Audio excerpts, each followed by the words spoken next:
ഇത് നമ്മൾ മറ്റൊരു ഡുഡിലായിട്ടാണ് ചെയ്യാൻ പോണത്. ഏകദേശം ഇത് ഇന്നലത്തെ പോലെ തന്നെയാണ്, പക്ഷെ ഇത് സ്ട്രെയിറ്റ് ലൈനാണെന്നുള്ളൂ. അങ്ങനെ ഞാനിതാ ഓരോരോ ലൈൻ ഇങ്ങനെ വരച്ച് കൊടുക്കുകയാണ്. ആദ്യം പെൻസിൽ വെച്ചിട്ടാണ് കേട്ടോ ചെയ്യുന്നത്, പിന്നെയാണ് നമ്മൾ മാർക്കർ വെച്ചിട്ടൊന്ന് ചെയ്യുന്നത്. ഇത് പിന്നെ കളർ ഫില്ല് ചെയ്തിട്ടുള്ളതായതുകൊണ്ട് എനിക്കൊരു ചെറിയ പേടിയുണ്ട്. കാരണം ഞാൻ സാധാരണ ചെയ്യാറുള്ളത് കളർ ഫില്ല് ചെയ്തിട്ടുള്ളതാണ്. അപ്പോൾ അത് കൊളാവാറാണ് പതിവ്. ഇതങ്ങനെ ആവില്ല എന്നാണ് എൻ്റെ പ്രതീക്ഷ. അങ്ങനെ ഞാൻ ആ കളർ ഫില്ല് ചെയ്യാനുള്ള ഓരോരോ ലൈൻസും ജെൽ പെന്ന് വെച്ചിട്ട് ഇങ്ങനെ വരച്ച് കൊടുക്കാം കേട്ടോ. അങ്ങനത്തെ ഫസ്റ്റത്തെ ലൈൻ ഏകദേശം കഴിയാറായിട്ടുണ്ട്. അങ്ങനെ വരച്ചെടുത്തതിന് ശേഷം പിന്നെ കളറ് ഫില്ല് ചെയ്യൽ കുറച്ച് പണിയാണെന്നുള്ളൂ.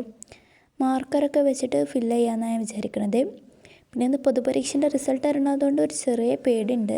നിങ്ങളതൊക്കെ അറിഞ്ഞോ എത്ര മാർക്കെന്നൊക്കെ എല്ലാവരും ഒന്ന് കമൻറ്റ് ചെയ്യട്ടോ. പിന്നെ ഞാൻ കുറച്ച് കഴിഞ്ഞതിന് ശേഷം ഒരു ഫ്ലവർ ഷേപ്പിൽ എല്ലാതും കൂടി ഫില്ല് ചെയ്ത് കൊടുക്കാം കേട്ടോ.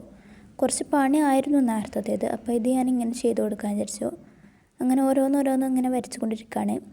പിന്നെ നിങ്ങൾക്കൊക്കെ ഇങ്ങനത്തെ ആർട്ട് ഇഷ്ടമാണെങ്കിൽ നിങ്ങളൊന്ന് കമൻറ്റ് ചെയ്യട്ടോ. നമുക്കിതുപോലത്തെ പല ആർട്ടും ചെയ്യാം. ഇത് പിന്നെ കൊളാവില്ല അറിയില്ലെങ്കിലും എന്നാലേ നമുക്ക് ചെയ്ത് വെക്കാമല്ലോ. പിന്നെ നമ്മൾ ചാനൽ ആരെങ്കിലും ആദ്യമായിട്ട് കണ്ടെങ്കിൽ സബ്സ്ക്രൈബ് ചെയ്ത് സപ്പോർട്ട് ചെയ്യാൻ മറക്കല്ലേ. അപ്പോൾ നമ്മൾ ഏകദേശം ഇത് ഫുള്ളാക്കിയതിന് ശേഷം ഞാൻ കളർ ഫില്ല് ചെയ്യാനുള്ള ഓരോരോ ലൈൻസും മാർക്ക് ചെയ്ത് കൊടുക്കാം കേട്ടോ, അല്ലെങ്കിൽ ആകെ കൺഫ്യൂഷനായി കൊളാവും. പിന്നെ ഞാൻ മാർക്കർ വെച്ചിട്ടാണ് ഇതിങ്ങനെ അങ്ങനെ മാർക്കർ വെച്ച് ഓരോന്ന് ഫില്ലാക്കുമ്പോഴും ചെറിയൊരു പേടിയുണ്ട്. കാരണം ഇത് കൊളാവൂലേ അറിയില്ല. ഓരോരോ ലൈനിൽ നമ്മൾ 2 വരയ്ക്കാണ് വരയ്ക്കണത്. പിന്നെ മാർക്കർ ഉണ്ടതല്ല, ഇത് കഴിഞ്ഞാൽ എങ്ങാനും എനിക്ക് നല്ല തല്ലും കിട്ടുന്ന സംഭവമാണ്. അതുകൊണ്ട് തന്നെ ഞാൻ ഭയങ്കര കെയർ ആയിട്ടാണ് ചെയ്യണത് ഓരോന്നും. അങ്ങനെ ഇത് ഓരോന്ന് ചെയ്തുകൊണ്ടിരിക്കുകയാണ്. ഇത് ഞാനൊരു ഫ്ലവറിൻ്റെ ഷേപ്പാണ് ഉദ്ദേശിക്കുന്നത്. അങ്ങനെ തന്നെ ആവുമോ അറിയില്ല. പകുതി ആയപ്പോൾ തന്നെ എൻ്റെ ആ ഒരു പ്രതീക്ഷ അങ്ങോട്ട് പോയിക്കണേ. കൊളാവും എന്നുള്ള കാര്യത്തിൽ സംശയമൊന്നുമില്ല കേട്ടോ.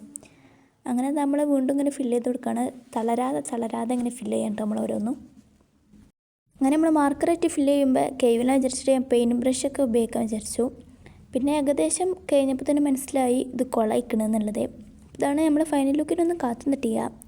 ഈ ഒരു ലുക്ക് തന്നെ മതിയല്ല, ഏകദേശം ഇത് തന്നെയാണ്. അപ്പോൾ ഫ്ലോപ്പായ ആർട്ട് എങ്ങനെ ഉണ്ടെന്ന് പറയാൻ മറക്കല്ലേ. അപ്പോൾ അത്രയുള്ളൂ. ബായ്.